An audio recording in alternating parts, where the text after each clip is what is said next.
Hello everyone and welcome back to episode number 3 of What's the Move. I apologize for the break between episodes 2 and 3.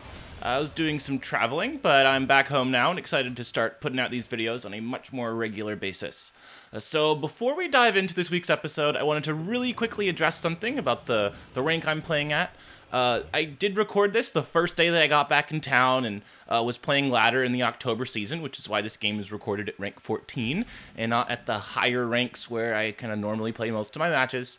It's a little weird to talk about this, but this is the first and the last time I promise that I will bring up my rank during this series, because I personally don't think it's really important to dive into what rank I'm currently at to really get into the content and the analysis itself of the situations that I put forward. But this was a topic that was brought up by a few people who commented in some of my previous videos, so I just wanted to address really quickly that I think it's more important to be able to record these matches and put out these videos at any time in the season than it is to only play matches at higher ranks. So anyways, that said, here I am playing a very standard Evolve Shaman list. You can see it up here on the screen, and I'm playing against what appears to be a pretty standard Murloc Paladin.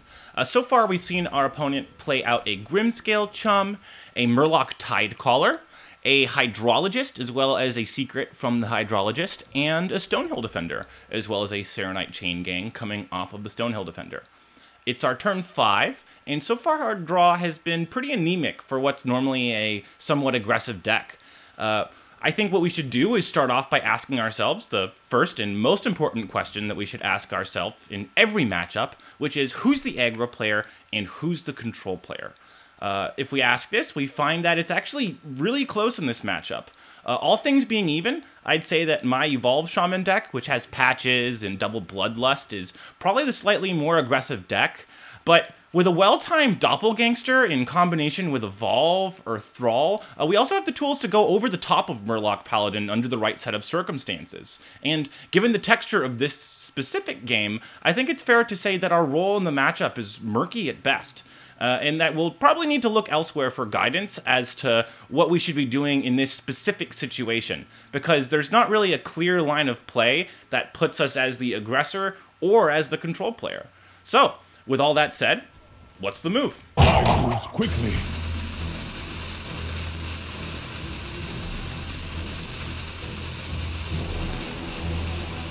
I wonder.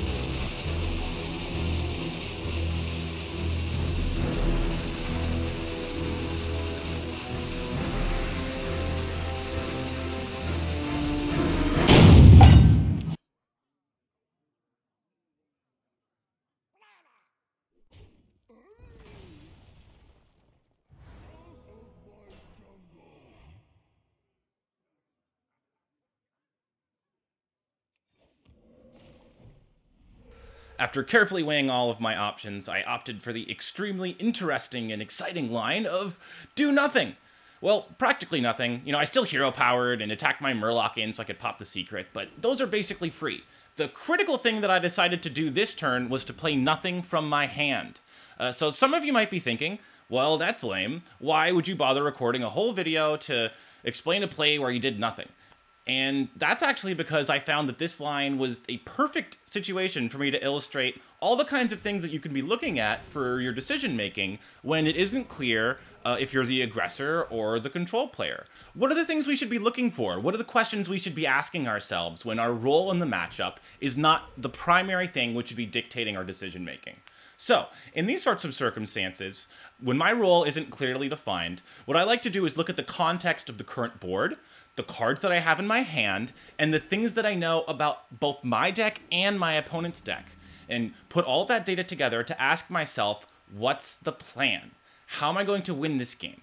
What's my opponent's plan? How am I going to lose this game? I kind of view these as two sides of the same coin, looking at my situation and what I'm likely to do, and my opponent's situation and what they are likely to do, because we're not playing against a brick wall.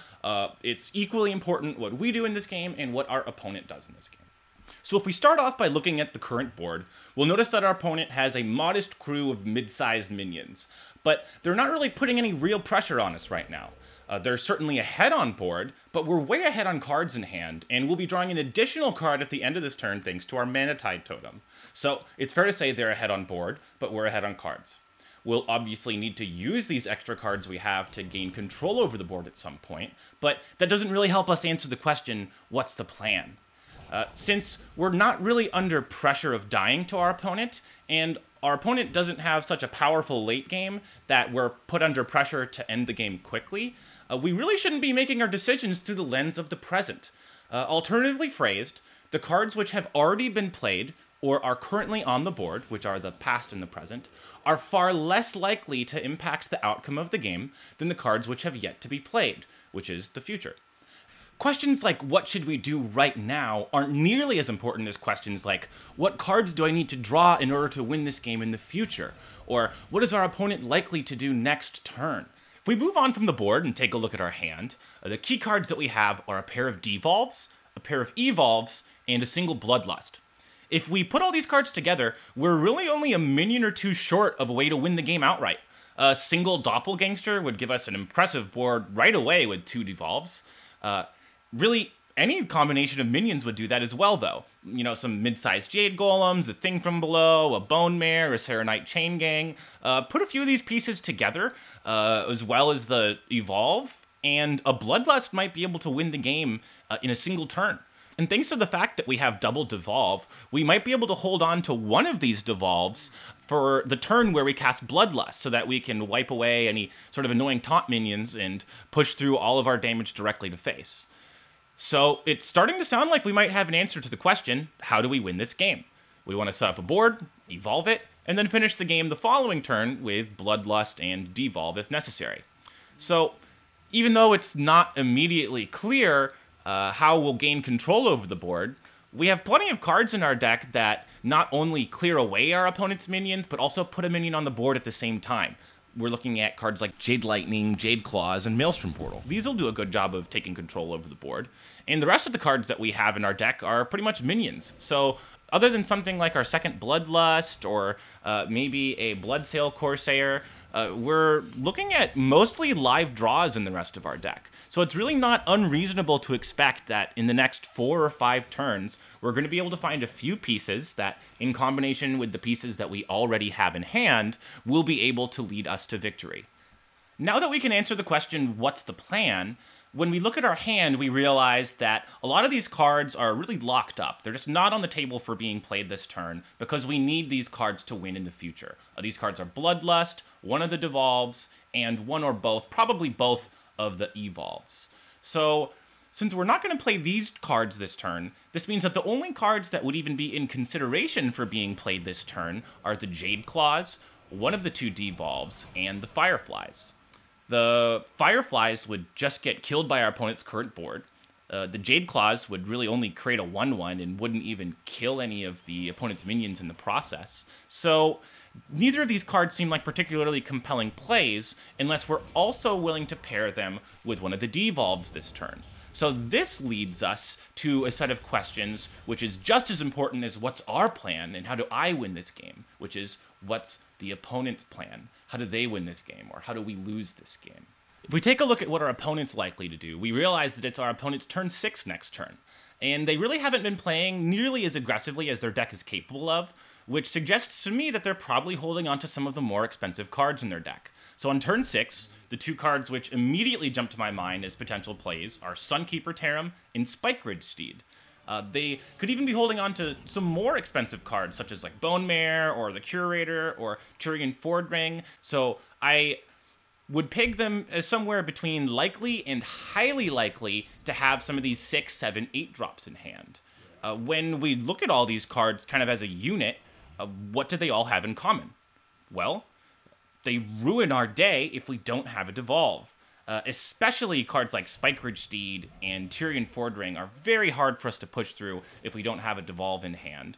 So what this suggests to me is that our Devolve is much more likely to be effective in the future than it is right now. So it doesn't really make sense to play our second Devolve if we're putting our opponent on these expensive cards.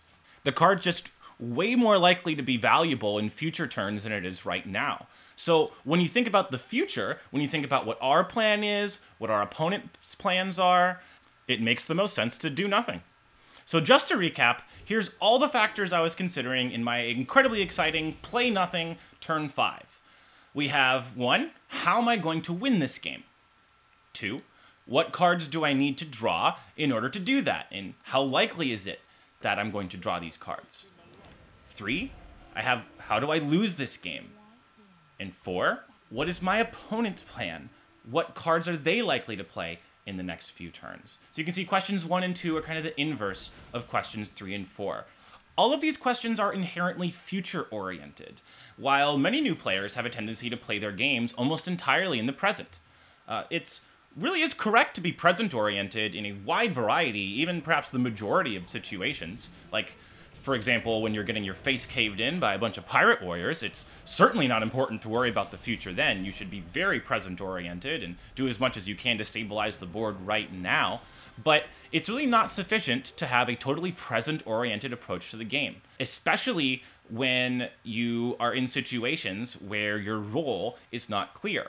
The clearer your role is, the more likely you are to be in a present-oriented situation, and the less clear your role is, the less likely you are to be in a present-oriented situation. So if we had a totally present-oriented approach to this game, we probably would have led ourselves to questions like, which cards do I play right now? And what can I do to gain control over the board immediately? And this would have really led us to some incorrect conclusions about playing cards in this turn, which would have been more effective in later turns of the game. Much to our luck, the game ends up playing almost exactly how we thought it would. Our opponent plays a Spike Ridge Steed on turn 6, which we are very well equipped to deal with thanks to the fact that we held on to one of our devolves. Next, we get to start deploying all of these cards, which simultaneously build up our own board while clearing away theirs.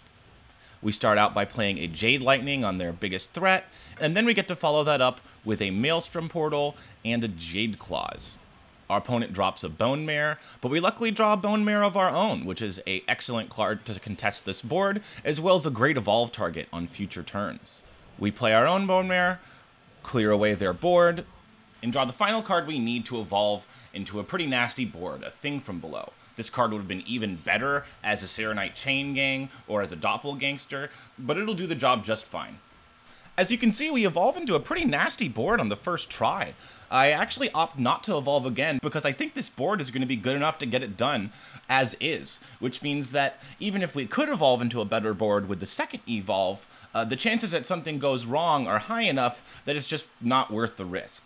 Our opponent follows up our evolve turn with both a Tyrian Ford Ring and a Righteous Protector, 2 minions with Taunt and Divine Shield, which we would be hard-pressed to push through for lethal damage if we didn't hold on to that second devolve. So as you can see, our plan worked out almost perfectly. Even though we didn't draw a Doppelgangster or a Serenite Chain Gang, which we would have really liked for our evolve or potential double evolve turn, we gave ourselves an opportunity to fight through the cards which would have beat us.